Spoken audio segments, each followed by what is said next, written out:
Brave and the Bold presents Batman and the Phantom Stranger, issue 98. Now come forth and kill the Godfather. Mansion of the Misbegotten, plus the Killer Shadow, and one challenger must die. Much evil has this burnt out cinder earth endured, and only with each innocent child is its hope reborn. But these are not the thoughts of a cloaked figure who moves silently as the mist toward a great house bulking against the sky. There's Burnham Towers, and inside it, my friend Roger Burnham lies dying. God, I can hardly believe this day has come. The man of the night lifts the great iron knocker once, twice. Clorinda, still as beautiful as ever. Batman, thank the fates you've come. Roger's been asking for you every hour. Come quickly. But as Batman's feet tread on old familiar floors where he'd often known happy moments, Batman, little Enoch, is my daddy going to die? Please, don't let it happen. How can I lie to the child? Truth is always best. Remember your pet bird got hurt and died. Nothing could hurt it anymore. That's what this is like. Nothing will hurt your daddy anymore. Then into the death chamber steps the masked manhunter, humble before a foe no mortal can escape or conquer. Batman, oldest and best of friends. Yes, Roger, I'm here. I'm going. Dr. Malthus has done everything. He brought my son into the world, but even his great skill can't prevent my leaving it. I die here in my beloved home with the wife and child I adore, and the man I admire most by my side. One last request, Batman. Yes, Roger. I'll die happy if I know one thing, that in this harsh world you'll protect Clorinda and little Enoch. Promise. Well, I promise. I'm Enoch's godfather. I'd give my own life for him, or Clorinda. Then I'm at peace. Goodbye, my friend. Goodbye, my love. Farewell, Roger. Roger, no. Mansion of the Misbegotten. A knot of mourners in a bleak forest of stone. A few words of comfort, and another mortal journey is over. In my father's house are many mansions, dust to dust. These friends of Clorinda's and Roger's, odd, I never met any of them before, but they certainly are grief-stricken. And after the sad ceremony, I must return to Gotham City, Clorinda, but you can reach me via the Bat Line. Remember, I promised Roger to protect you both, always. Goodbye, godson. Goodbye, Batman. I love you. And so the Caped Crusader plunges once more into the role of crime fighter until a few weeks later. Pardon me, aren't you Dr. Malthus, the late Roger Burnham's physician? No, I'm Edward Cantrell, a salesman of religious articles. Strong resemblance, but I must be mistaken. What would a country doctor be doing here in Gotham City? Wonder why Commissioner Gordon called me. Shortly, in the morgue. Found this morning. Just identified. Hit and run victim, I'd say. But Mac here has another theory. You bet I do, Commissioner. It was ritual murder. Come on, Mac. You've been seeing too many TV shows. Have I, Batman? The wounds, sure, they look like a hit and run. But great care has been taken to conceal other fatal lesions inflicted first. Wounds peculiar to ritual deaths. Let me see his face. Huh. It looked like you saw a ghost. Maybe I did, Commissioner. No time to tell them I'm fairly sure this corpse was a mourner at Roger's funeral. Shortly, in a bank. Yes, the deceased did work here for years. Quiet, loyal, in our auditing department.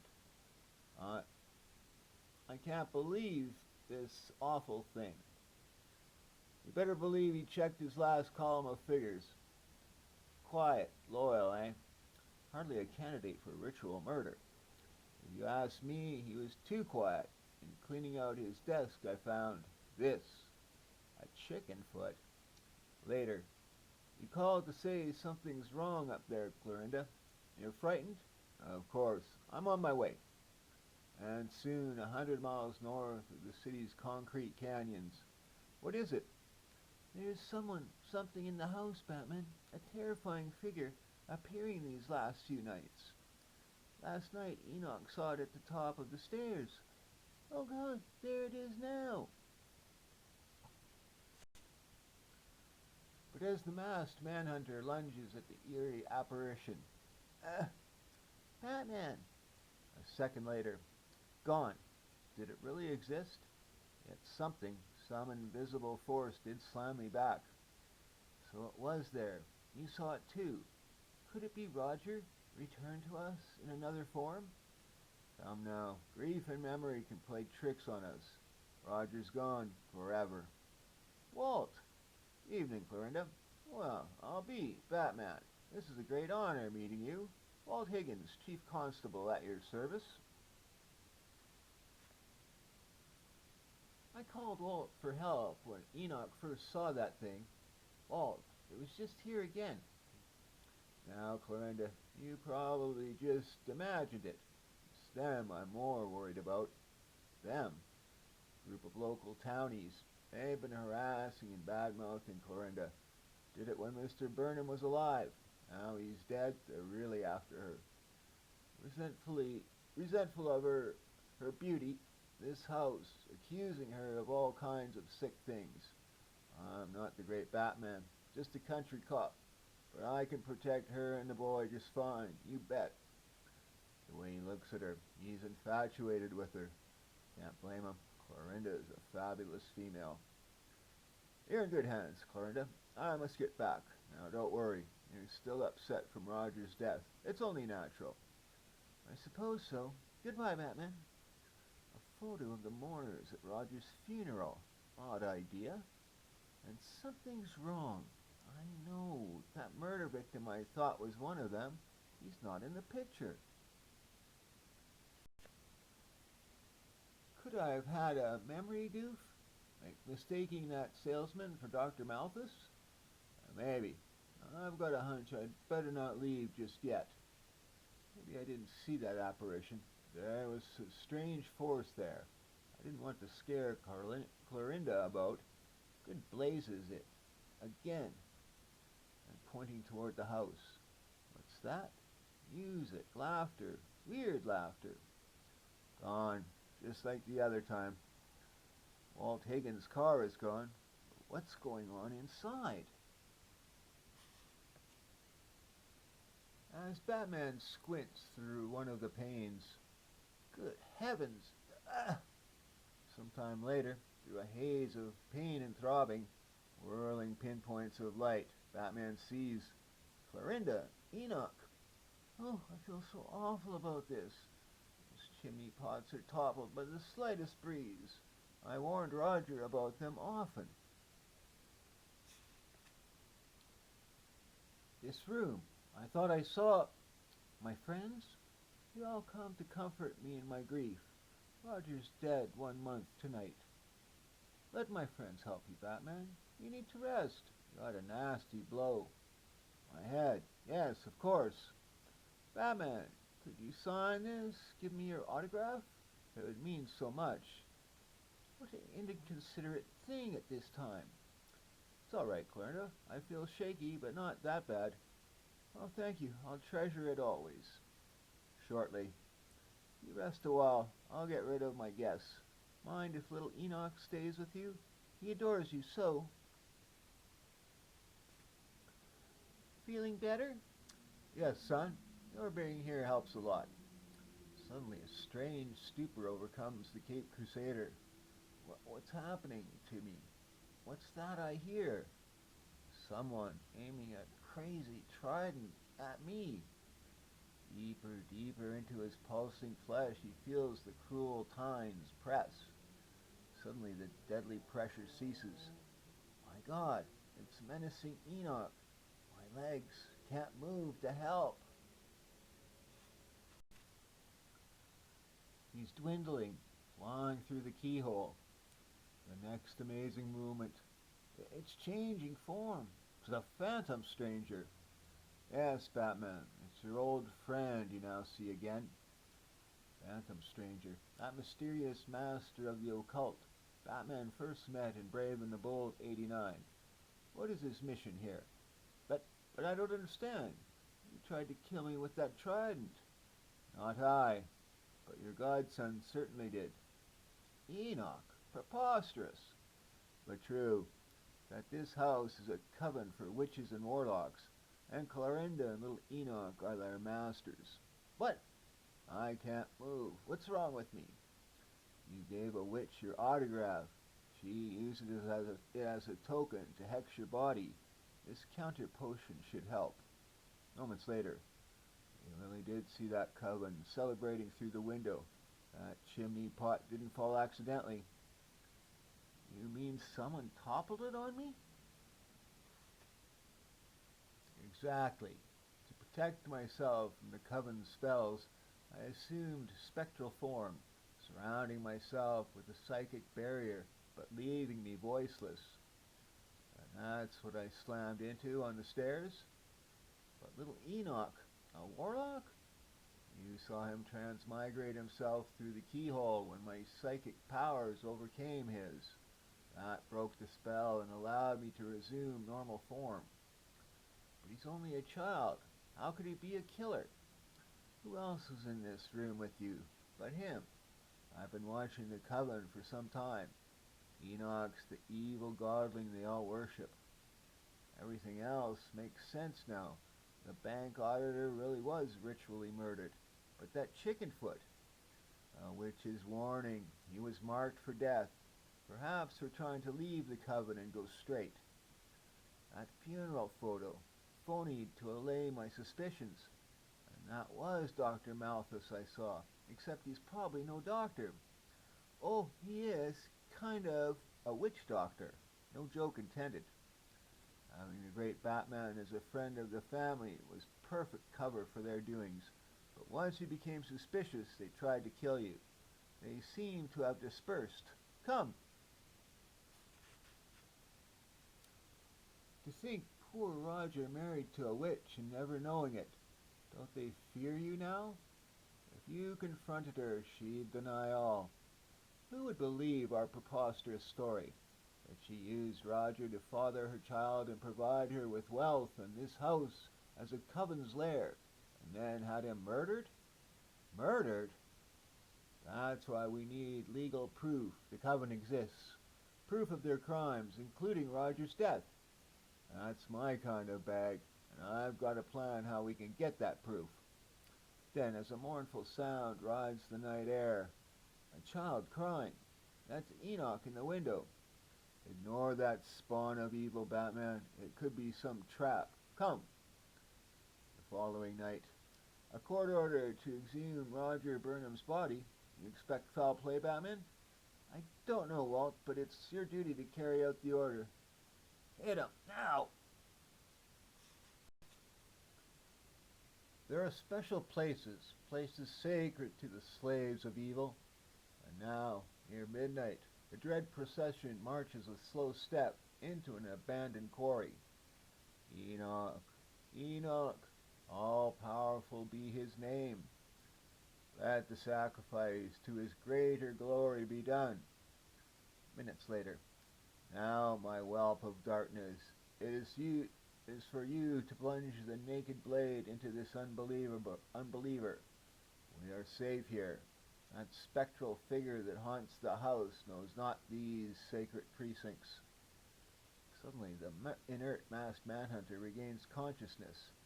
Blazes! As the glittering blade starts its fatal plunge. No, you don't. He tried to harm my son. Your master, pull him down. The sacrifice must be done. As Batman battles against overwhelming odds. Huh? Who is this? You do not recognize your true lord? I am Lucifer, greatest of fallen angels, first to defy good, original prince of evil. What wants he here? Your blasphemy has called me forth.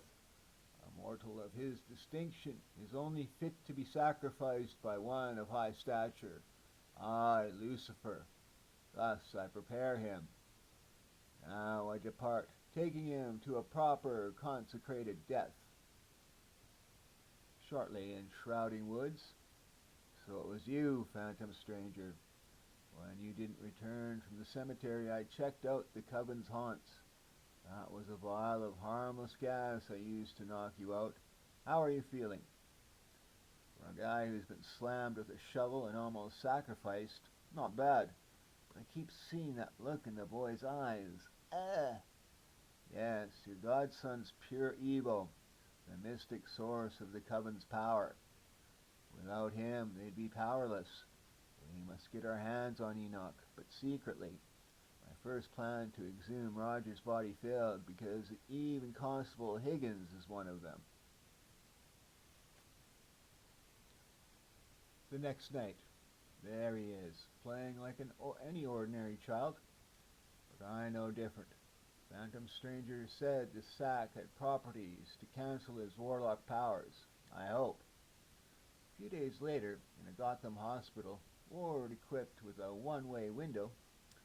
As a psychiatrist, I don't believe in the actual power of witches and warlocks, but I realize anyone who has such powers will exhibit bizarre behavior. Exactly, Doctor. If we can show him displaying those powers, perhaps we can make a legal case against the Coven, try them for their crimes. But we've observed him for days, and all he looks is frightened by those occult objects. Could our theory be wrong? I don't like it. Technically, we're guilty of abduction. Now he's crying again. An odd cry. He almost seems like a different child. Hold it. Maybe that's it. Come on, stranger.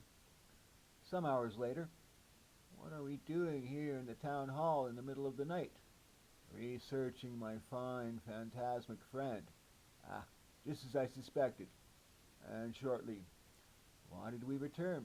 The Coven's dispersed, powerless, with Enoch locked away at the hospital. I recalled Roger Burnham was away when Enoch was born at the house with Dr. Malthus attending. Well, the town hall has no record of his birth. It was stolen or destroyed. Meaning what? Maybe we'll soon see.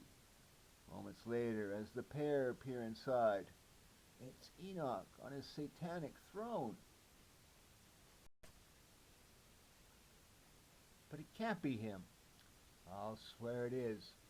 Don't you see? That's why the birth record was missing. Florinda didn't have one son, but two. That child back at the hospital is Enoch's twin brother. When he cried in the hospital, I remembered hearing that same peculiar cry somewhere in the mansion when I was lying hexed. But it wasn't Enoch. He was with me, trying to kill me. Of course, there had to be another child, one locked away in the house because he was good, born without evil, the child we heard crying in the tower. Florinda must have guessed I'd try to grab Enoch, so she switched them. Left the good son where I could easily find him, and hid Enoch away instead. Time to break up their gloating. Back me up, stranger. Batman! Now you're playing my game, country cousin. You'll never take me or my child. Wrong, you murderous witch. As Batman races after the quicksilver form of Clorinda. Enoch, hex him. Can't move a muscle. He'll escape somehow from up there. Phantom stranger, where is he? Roger! And recoiling from the sudden sight.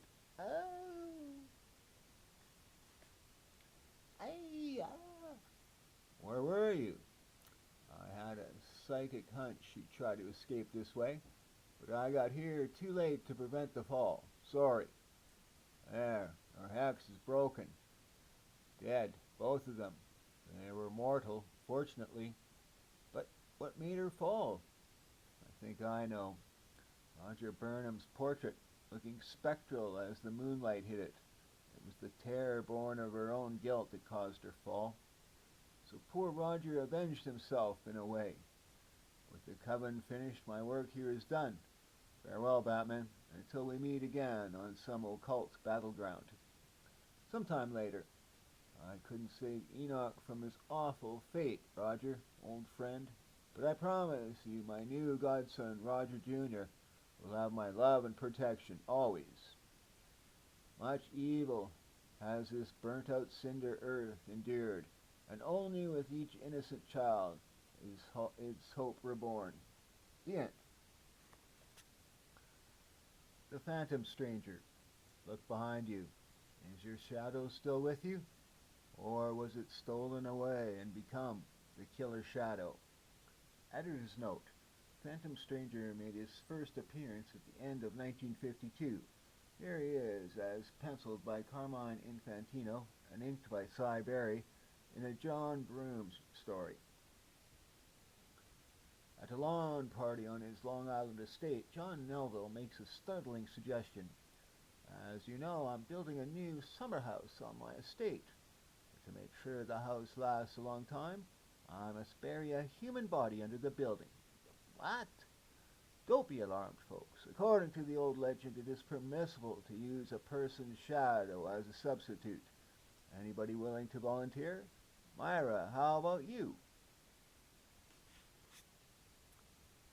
Yes, Myra, do it. It should be fun.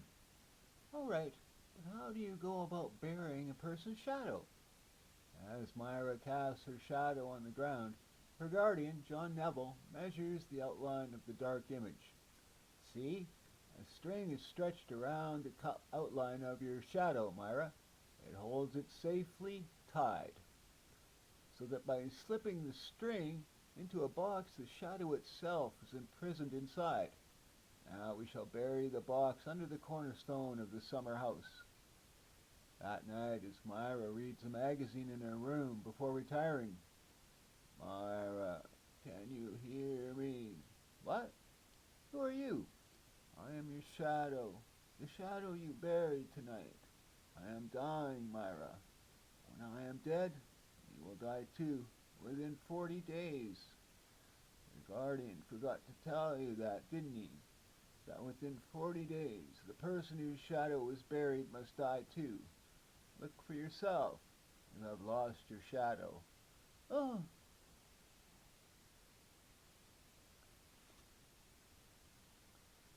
As Myra recoils in horror, the Phantom Stranger darts into the room. Don't be frightened, Myra. Things are not always as bad as they appear to be. A moment later, the shadowy figure reels backwards as, this is the first time I ever shadow boxed and hit something solid. But I am a shadow. See, my shape changes constantly. No living person could do that. Not unless he used a trick device. You can't harm a shadow. Look how easy I slipped from your hands. He eluded me by a clever illusion. The next instant, the shadow suddenly vanishes. It was a shadow, wasn't it? I saw it fade out and disappear. Yes, it disappeared through a hidden panel in these trick mirrors that opened into a secret passageway. At least we know how the shadow changed shape with these trick funhouse mirrors. This room was specially prepared for this stunt. The radiant wall lighting arrangement was designed in such a way that no object can cast a shadow. Come outside, Myra, and I'll prove your shadow is still with you. Even by the light of a match, you cast a strong, dark shadow. Well, whatever reason that shadow had for frightening me, it won't get a chance to try it again. I'm leaving this place tomorrow. Toward dusk of the next day, on a small island in Long Island Sound, Myra Hunter and her guardian step ashore from a motor launch. I always liked your summer home, Uncle John. It's so peaceful. Come on into the house, Myra. I've prepared a surprise for you. As Myra Hunter opens the door of the mansion, "Oh no, the shadows again!" "No need to be frightened, Myra. I arranged this surprise party. A shadow party.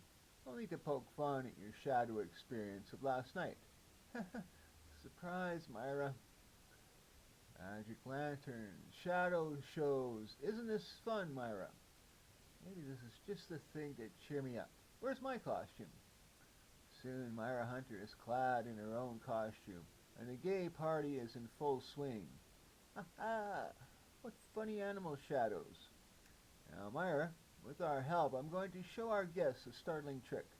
I'm going to prove that you can walk away and leave your shadow behind you." "What?" Myra is standing behind the screen so that a lamp casts her shadow on it. Now with this wheel I will throw various colored lights on the screen. First a red light, then green, and finally blue are cast on the screen. Now as no light is cast on the screen, Myra steps away, and presto, her shadow remains on the screen. What a wonderful illusion! Later, after the guests have left, Myra returns to the illusion room. My shadow is still there, but I still don't know how. Suddenly the phantom stranger interrupts her spoken thoughts. "How was it done, you wonder? Let me explain. You stood behind the green that previously was coated with luminous green paint, such paint being invisible in ordinary light. The light was first passed through a hole in this disc covered with red gelatin. Your uncle then switched to the green and blue light, which actively affected the painted screen. Then all light was shut off, and an imprint of your shadow was fixed to the screen as you stepped from behind it. At that moment, the shadow leaps off the screen. I waited here for you, Myra, knowing curiosity would bring you back. I intended to kill only you. Now this meddler will have to die too. A shadow, alive! I came here to prevent a murder, not fall victim to one." Two struggling figures hurtle outward, off the patio. Down, down into the icy waters they plunge. Minutes slip by, and still only the restless heaving of the ocean is seen. And then, why, it's Uncle John, my guardian. He has been your guardian, and in charge of your vast fortune. For so long he regarded it as his own. To get it, he hoped either to drive you mad or kill you. I suggest you call the police. But as Myra turns to thank her rescuer, the phantom stranger is gone, disappeared into the shadows of the night. The end. Ace Morgan, fearless jet pilot. Prof. Hale, master skin diver. Red Ryan, mountain climber. Rocky Davis, Olympic wrestling champion. These are men of reckless courage who seek out and defy the unknown, which lurks in mysterious places, grimly coiled, the League of Death Cheaters, challengers of the unknown, in their most thrilling epic of all time. One challenger must die. They failed to stop the two volcano men from combining. Now they formed a single giant that we can never destroy. In one of the chambers of Challenger Mountain, Red Ryan studies a report clattering out of a machine. "This settles it. My worst fears are confirmed. Got to tell the others, fast. It's definite now, men. The seismograph pattern proves the underground tremors from Molina Island are not caused by the volcano itself. We know what that means. Not long ago on Molina Island, we discovered a fantastic life form made of volcanic matter. We were almost destroyed before we managed to bury those volcano men beneath the crater. Now they've come to life again. After agreeing to fight the reactivated menace, that previous time we found water couldn't stop those thermal creatures, and dynamite didn't destroy them, but only split them to double our problem. CO2 foam was effective. That's why I recommend we use it again. Sure, the foam pained them, but that's all. So I suggest something we didn't try, liquid oxygen. The sub-zero gas should freeze them solid. I'm against it. We know those things hate CO2, and I've got a new gadget that can hit them with enough to kill. These volcano men play for keeps, Prof. We may not get up more than one chance at them. So why endanger ourselves with something that failed once? Forget it. Since when do you get to know so much chemistry? I say enough CO2 under heavy pressure will do the job. Anytime I need your advice, I'll ask for it. Simmer down, Prof. Ace just doesn't think your plan will work. It's kooky to me, too. Oh yeah? Look who's suddenly become a brain. Me, I'm with Prof. Hold it, fellers. We can reach some kind of compromise. Not with me, you can't. You're pulling out for Molina at dawn. If you want to share the plane with us, that's okay. But stay out of my way. Through the long, silent flight, troubled thoughts charge the air. Ace can't realize how dangerous his plan is. That's why I've got to stop the volcano men to save him. Only one trouble. My plan's got a suicide hazard, too. Prof hasn't guessed how dangerous my scheme is, or he'd have said something. But I've got to take the chance, for the sake of the others. As they approach Molina, there it is, the hottest bundle of terror that ever walked the earth. Stay out of our way, Ace. You too, Rocky. Red and I'll handle everything. Don't order us, Prof. If Ace says he and I tackle it, that's how it'll be.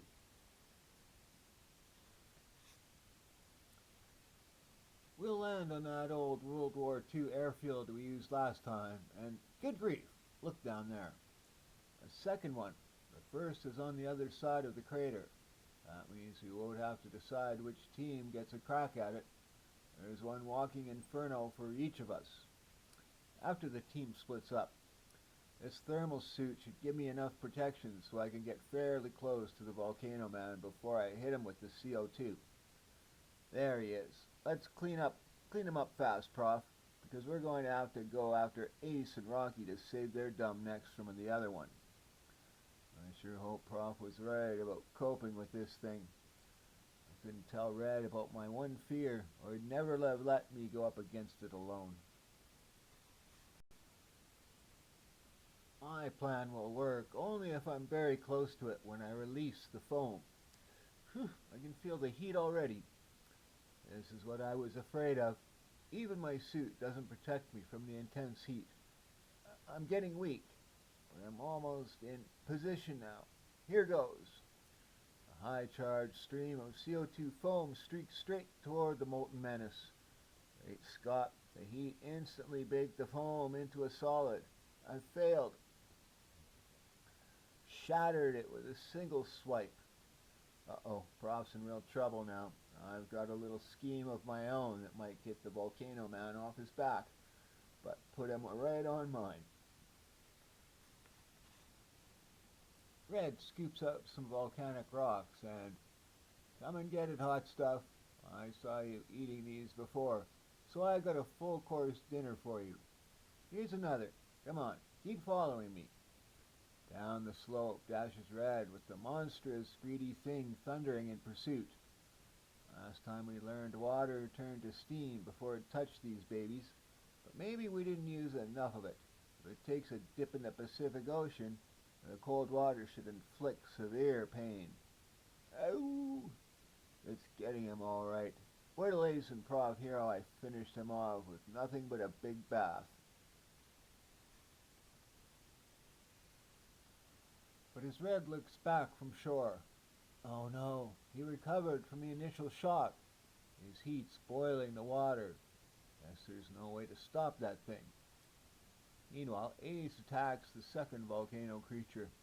If I'm right, the cold of the liquid oxygen will protect me against his heat. Good, he didn't like that one bit. I've got to get in closer to do the job. There's that one danger, but I have to take the chance. Moving in cautiously, Ace turns up the pressure. Rescued by Rocky, Ace explains, "That's what I was afraid would happen. The intense, concentrated extremes of cold and heat met in full force and caused that explosion. Ace knew that could happen all along, and still he risked it, without saying a word to any of us. What a guy! He's heading towards his buddy. We know they can be split in two, but suppose they can also merge to form one twice as big. Rocky, we've got to warn Prof and Red. Soon after, I thought of the same thing. Those two are going to fuse into one giant threat. Look, we haven't much time. What are we going to do about it? Too late to do anything. Wow, look at that. If we couldn't stop the smaller version, what'll we do now? I'll tell you. Better still, I'll show you.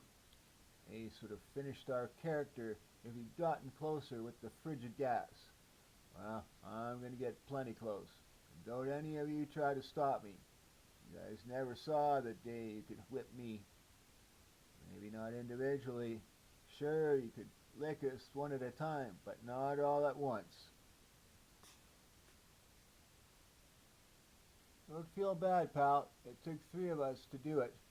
Ugh, what chumps we've been. Teamwork was the answer all along. We couldn't beat the Volcano Men separately, but we can together. The liquid oxygen will give us a screen of cold air long enough for you to spray the CO2 directly on them. Let's hope it works. We may not live to get another chance. Slowly, the 4 advance behind a screen of frigid gas. This is as close we can get before the extreme temperatures cause another blast. And it's just about close enough for me to hit it with the CO2 before the heat can bake it solid. Keep your fingers crossed, chums. Protected by the frigid shield, the CO2 hits its target. Instantly, intense heat bakes the foam until a solid shell is formed, cutting off all vital oxygen from the Volcano Man until... We did it! He's crumbling! Get out of the way! Nothing left of him but a pile of hot ashes. If we worked together from the start, we'd have finished sooner. I hope we all learned something. Yeah, I learned I'm going to have to go back into training if I'm ever going to clobber you 3 guys together. The end.